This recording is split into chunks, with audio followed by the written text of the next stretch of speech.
또 새벽을 깨워 현장과 영상으로 함께 하시는 우리 모든 광연의 성도님들을 예수님의 이름으로 환영하고 축복합니다. 네, 오늘은 생명의 삶 8월 2일자 본문인 열왕기하 18장 13절에서 25절의 본문을 가지고 조롱과 선동 앞에서 흔들리지 않는 믿음이라는 제목으로 하나님의 말씀 나누도록 하겠습니다. 오늘 본문의 내용을 보면 이 본문 앞에 있는 1절부터 12절에 묘사한 이 히스기야 왕의 신실함과는 조금 많이 다른 것을 우리는 볼 수가 있습니다. 그래서 조금 적잖이 당황을 하게 되는데요. 유다의 다른 왕들과는 이 비교가 불가할 만큼 하나님을 섬기는 것에 있어서 신실했던 그였는데, 여기에 나타난 히스기야 왕의 모습은요, 이 아수르 왕에 굴복하는 모습을 우리에게 보여주고 있습니다. 그러나 사실 이 본문 12절부터 13절은요, 이 한 절 차이지만 실제 시기는 한 10년의 세월이 흐른 뒤의 이야기입니다. 그래서 히스기야는 이때가 이제 위기를 맞이한 시점이었는데요. 살면서 누구나 위기의 순간을 맞이합니다. 그래서 북이스라엘을 무너뜨린 그 아수르는요, 이제 남유다도 이 정복하려는 야욕을 드러내죠. 그래서 이 남유다를 공격하게 됩니다. 당시 남유다 왕이었던 이 히스기야는요, 위기에 직면하자 이 하나님이 기대하시는 그런 믿음의 방법이 아니라 인간적인 방법으로 그 국가적인 위기를 모면하려고 합니다. 오늘은 그의 히스기야의 모습을 보면서 그의 잘못된 태도와 이 시행착오가 우리에게 어떤 교훈을 주는지 함께 살펴보기를 원합니다. 우리 13절 말씀 함께 읽어보겠습니다. 히스기야 왕 제14년에 아수르의 왕 사네립이 올라와서 유다 모든 견고한 성읍들을 쳐서 점령하매. 아멘. 아수르 사네립 왕이 어떻게 합니까? 히스기야 통치 14년에 유다의 견고한 성읍들을 점령했다라고 말합니다. 그 아수르의 기록을 보면 당시 대략 최소 한 46개의 성읍을 그들이 점령했을 것으로 추측을 합니다. 이 엄청난 성읍들을 점령하면서 이 남유다에 두려움을 준 것이죠. 그런데 이 강대국 아수르의 군사력과 그 성공에도요, 이 남유다의 히스기야 왕은 그 아수르의 적대적인 정책을 펴 나갔습니다. 그래서 애굽을 좀 의지했는데요. 당시 이사야 선지자도 이 히스기야에게 애굽을 의지하지 마라, 하나님을 의지해라라고 했는데도 계속 반아수르 정책을 펴면서 애굽을 의지했었죠. 그러자 이 아수르의 사네립 왕이 유다를 공격한 것입니다. 상황이 급박하게 돌아가자 이 반아수르 정책을 폈던 히스기야 왕은 결국 두려움에 빠지게 됩니다. 그는 두려움 속에서 하나님께 기도한 것이 아니라 그 아수르 왕 사네립의 그 마음을 달래는 방법을 사용하는데요. 16절 말씀을 함께 보겠습니다.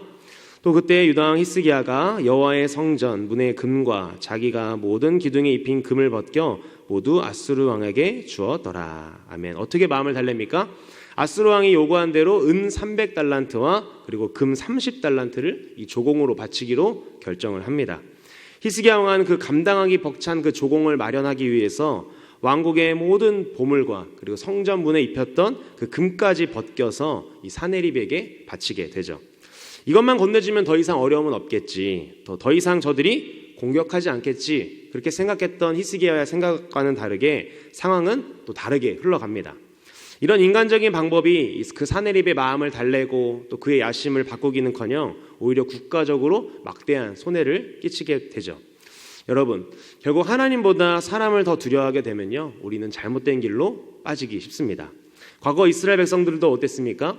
하나님께서 주신 그 약속의 말씀을 믿지 않고 붙잡지 않고 또 가나안 지역의 아낙 자손들을 보면서 그들은 두려움에 빠졌습니다. 그리고 자신들 스스로 메뚜기와 같다라는 고백을 자신들의 입으로 하게 되죠. 사람을 두려워함으로써 하나님을 원망하는 죄에 또 빠집니다. 잠언 29장 25절에는 이런 말씀이 있습니다. 사람을 두려워하면 올무에 걸리게 되거니와 여호와를 의지하는 자는 안전하리라. 아멘. 성경이 우리에게 지혜를 말해주고 있습니다. 사람을 두려워하면 올무에 걸리지만 하나님을 의지하는 자는 안전하리라. 사람을 두려워하여 나라의 은을 모두 거두어주고 또 금을 주기 위해 기둥에 자신이 입혔던 그 금을 다시 벗겨서 주었지만 결국 그들을 돌려보내기는커녕 오히려 공격의 위협이, 침공의 위협이 계속되었고, 심지어 그들은 이제 어떻게 하냐면 이스라엘 백성들을 조롱까지 하기 시작합니다. 뭐라고 조롱합니까? 그 뒤에 본문 뒤에 나오는 내용들인데요. 너희가 의지했던 그 애굽은 상한 갈대의 지팡이다. 상한 거다. 건강한 게 아니다. 산당과 제단들을 헐어버린 것 때문에 여호와의 화를 부른 것 아니냐. 오히려 신앙을 위해 했던 것들을 이제 조롱하는 거죠. 말 2,000마리 주면 그 위에 탈 사람은 있느냐라고 하면서 군사력을 조롱했고요. 하찮은 병사 하나도 물리칠 힘이 없는데 어찌 애굽을 의지했느냐. 내가 여기 오면서 하나님 허락도 받지 않았느냐라고 하면서 신성 모독까지 합니다.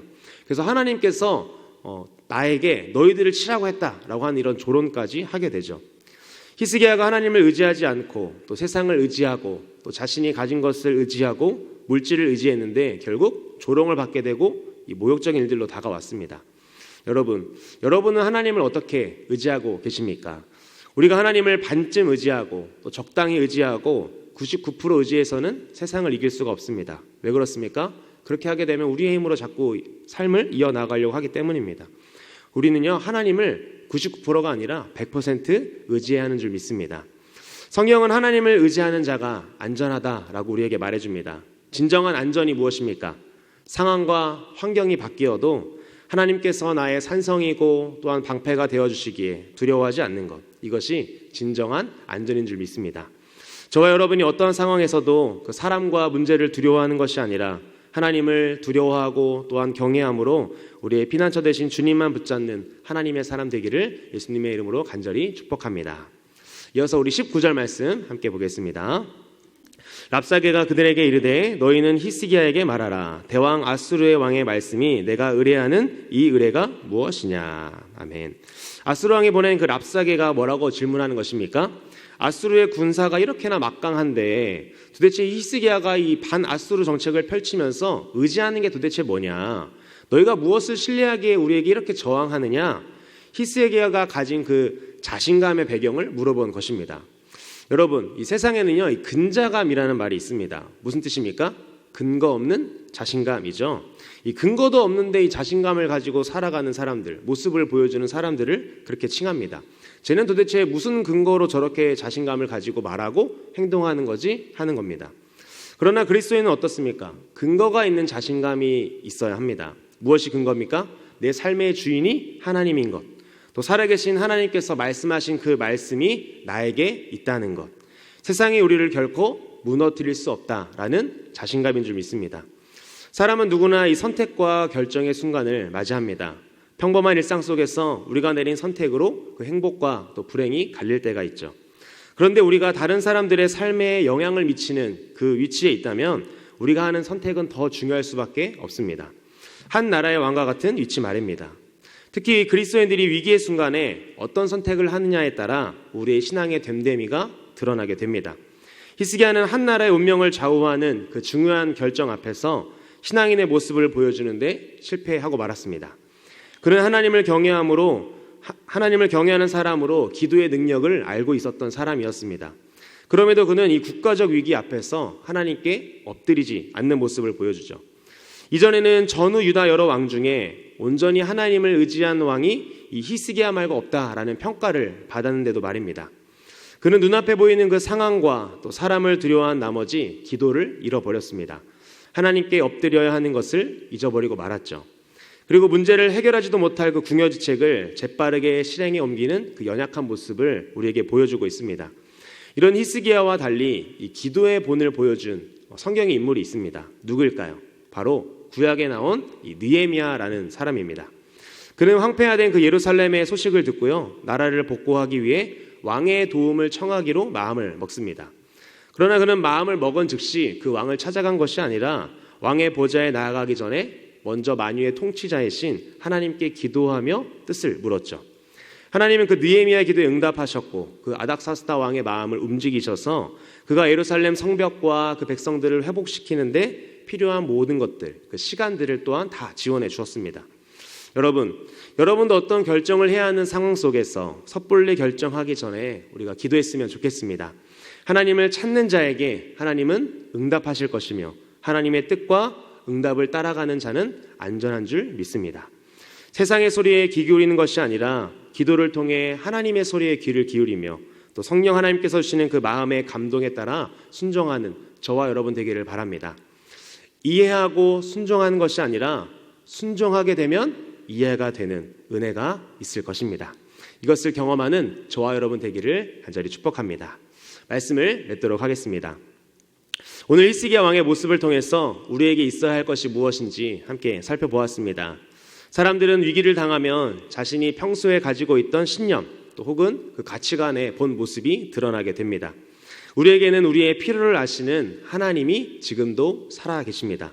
그러므로 급박하고 위기의 순간에, 또한 절체절명의 순간에도 결코 사람을 두려워하거나 또한 문제를 크게 보고 두려워하기보다 문제보다 크시고 또 세상을 주관하시는 그 하나님 앞에 엎드리고 주님만 붙잡는 저와 여러분 되기를 바랍니다. 31일 동안 진행되었던 이 치유의 집, 찬양과 기도의 밤은 끝났지만 우리 광역교회 성도 여러분들의 그 치유의 집은 이제 삶에서 시작된 줄 믿습니다. 기도를 통하여 그 하나님의 뜻을 구하고 또 하나님의 그 마음을 깨닫고 성령 하나님이 주시는 그 마음의 감동에 따라 살아가는 저와 여러분 됐으면 좋겠습니다. 그렇게 하나님만 의지하고 붙잡을 때 우리의 아버지 되신 그 하나님께서 우리 문제를 당신의 방법으로 해결시켜 주시고 또 순종의 기쁨이 무엇인지 또한 기도 응답의 기쁨이 무엇인지 또 깨닫게 해 주실 줄 믿습니다. 오늘 하루도 이것을 기억하며 살아가는 저와 우리 모든 광역교회 성도님들 되시기를 예수님의 이름으로 간절히 축복합니다.